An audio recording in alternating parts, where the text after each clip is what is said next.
Hey, what's going on, everyone? Nick Corona here. And if you're watching this video, it's probably for one of two reasons. You're either deciding which drone you want to get for its capabilities and what you're doing, or you already have a Mavic 2 zoom and you just want to know how to zoom in even further with it.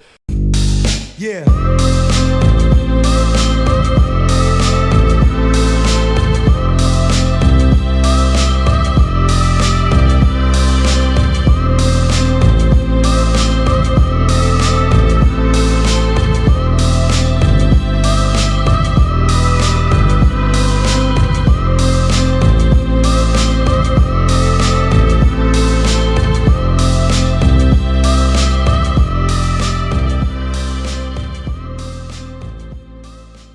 Well, after owning this for about a year, I can tell you there is a way to zoom in further and there's more you can do. I've been filming in 4K because that's what's advertised, and why would you not just immediately pick the highest resolution and go with it? But recently, I've been experimenting with the 1080 footage on the Mavic 2, and I have to say I'm pretty impressed with it, and I want to know what you guys think.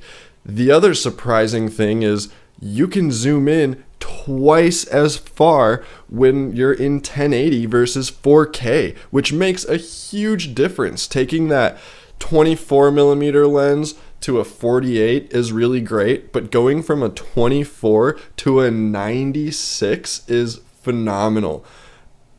I don't think you really lose much quality, and I want to see what you guys think. Just to go over a few things when I record, I've been recording in .264. This is super technical. When you set up your drone, you'll see there's two formats, 264 and 265.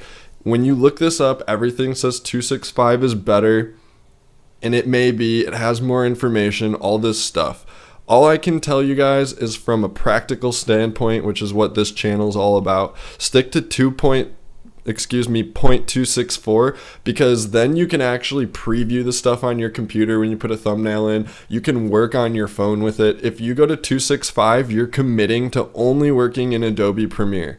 So if you're doing a super professional project, maybe it's worth it, but I'm going to be honest, I can't tell a difference in quality. The second thing is I record every time I'm flying, constantly, because you never know when something's going to happen and you don't want to wish you were recording.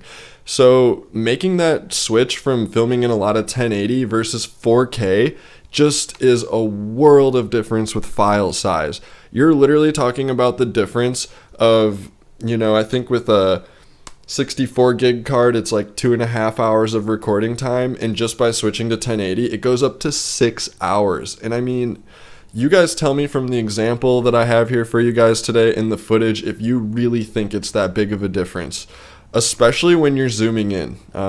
Personally, I think the 4K is only better if you're not going to zoom in. I'm kind of underimpressed with the digital zoom on it as well compared to this level of optical zoom.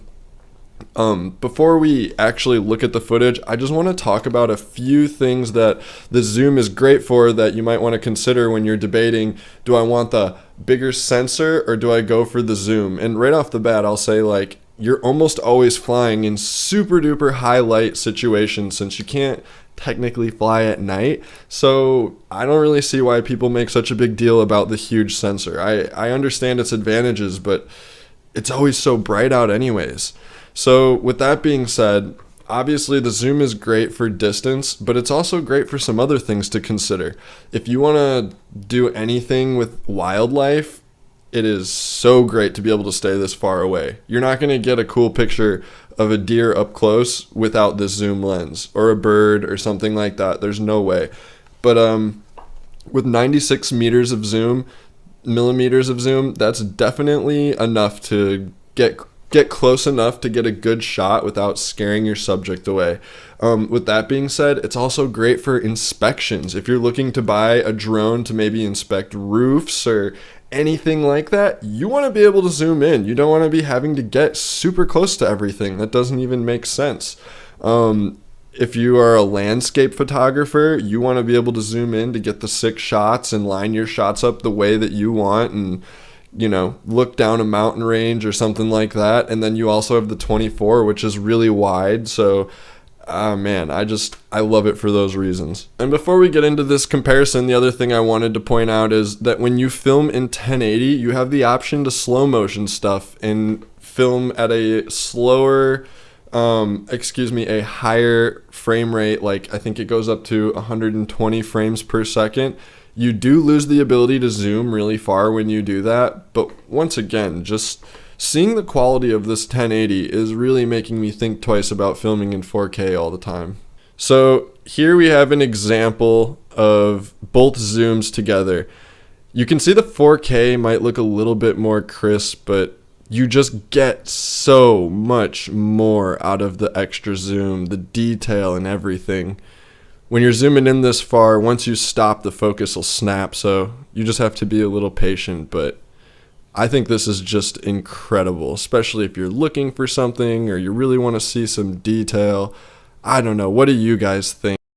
So then the next thing I wanted to see is, well, how does the 4K footage look cropped in? And I don't know what you guys think, but I think that the 1080 shot at 96 millimeters looks better than shooting 4K at 48 and trying to crop into 96. What do you guys think? Here's another shot from above the park. The aim was a little off, but I just really want you guys to see the difference in zoom.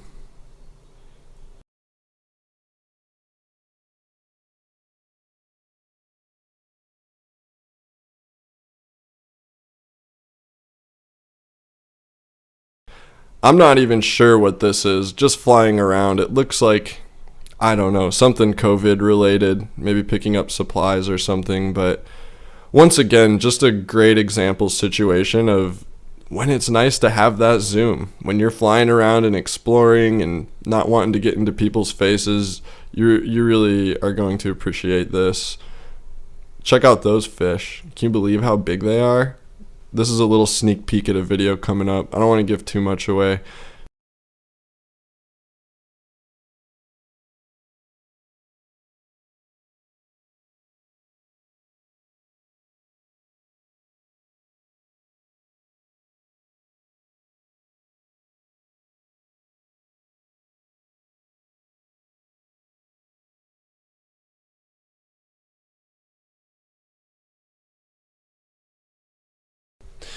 So yeah, in conclusion, I honestly strongly recommend the Zoom over the Pro, and it's the cheaper of the two. And one other thing that I would like to put out that might put your mind at ease to just picking the Zoom because it's a lower price point and probably better for whatever you're doing because it has Zoom. You can actually switch this camera out and you can just plug and play and buy the Hasselblad and put that in and have the best of both worlds. So that would be my second recommendation if I haven't convinced you today that maybe just go for the Zoom, is just know that if you do make this commitment, you can switch. And the other way around, you can go buy the Pro, and if you're really disappointed and find yourself wanting to zoom in, you can just buy a Zoom module and do it. I've seen people even do it on the flight field, so I don't know how intense it is, but I do have some friends that do that, and it's not an insane process. I just want you guys to know that it's a real thing. And as far as other drones, I mean, if you're at the price point of this, there's just nothing that compares. I haven't flown an Evo yet, but spec wise, that's the only drone that would compare, and then it's just making the decision if you want to go with something a little bit less proven. I really like DJI. Their customer service is good, as you guys have seen from my channel. So yeah, I don't know why I'm making them a commercial. It's not like I get paid for it, but it really is a cool product. So thank you guys so much for tuning in, and I'm gonna go ahead and end this with a live flight, me doing some zooming in and whatnot, flying through this field. I was just kind of searching for coyotes. I've been on a search for a coyote ever since I found one the other day and lost the footage. All I have left is a really low quality picture. Not too happy about that. But anyways, enjoy, guys. Everyone enjoy your quarantine. Thank you so much. Corona out. Peace.